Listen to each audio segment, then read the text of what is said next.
Hello there YouTube, Ludus46 here, and welcome back to another devlog from the Situation78 game.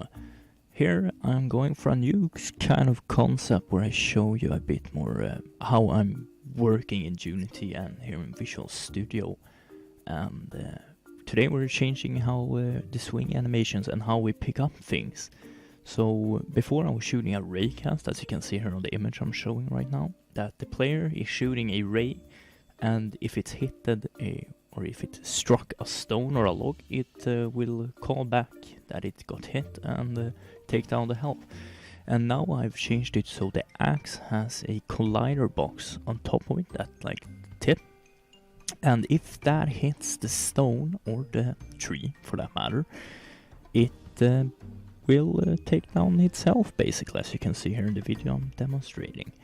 But I noticed that the animation wasn't playing for some reason, and that was because in below here, all of this code, I had basically the idle animation or the walking animation basically on a loop, and it wasn't an update function, so every frame it would try to run that in a loop, but yeah, that didn't work out.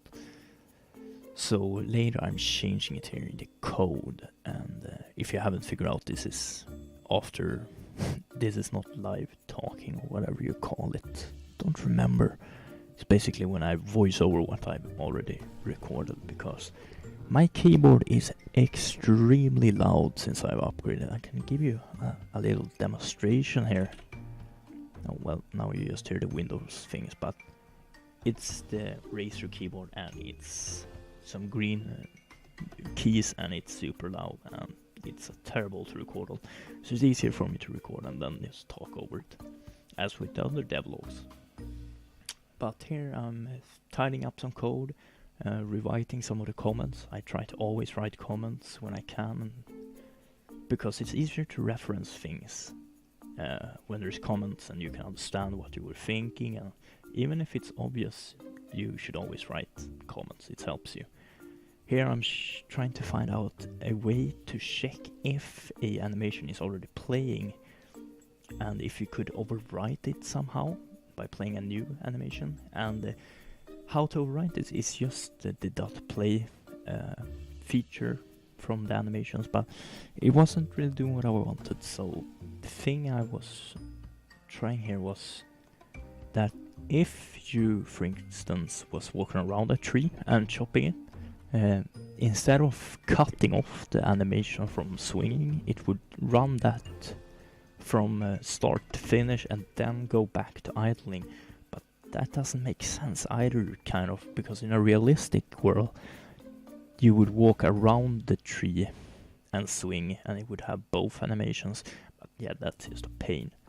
And since I'm not very good at animating and I don't really have a real player module yet, it will have to do for now. It will be updated in version 3 maybe, all the animations, and in the version 2 I think we will make player model and make some better animations and a bit more random things maybe. Also gonna have crouching, but yeah. This is how it looks like I work, and so how you see all those stump and trees and stone. The map is basically a map terrain. If you ever used Unity, you know what it is. It's basically just a flat, plain piece of paper, you can call it. And then I run a script that randomly generates a world out of a grayscale map.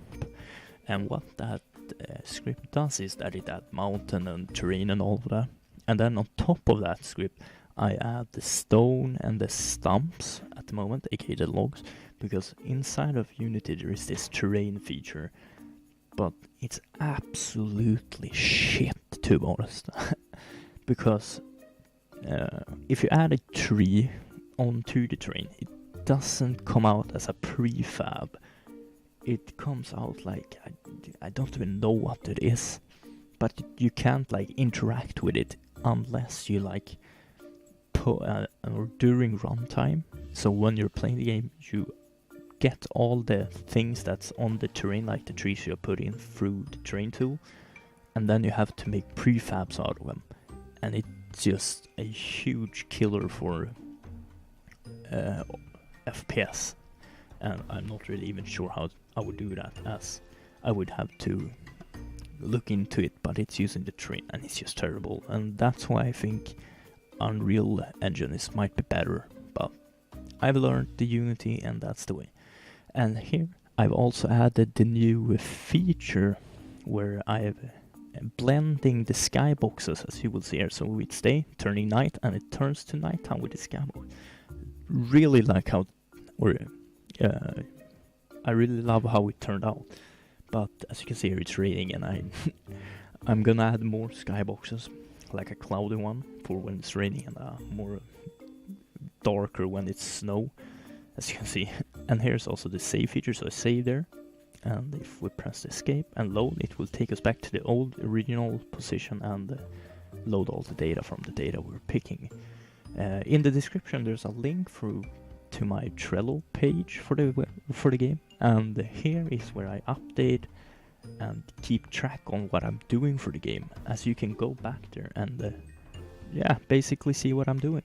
But that's it for this episode. Thanks for watching, take care, bye bye.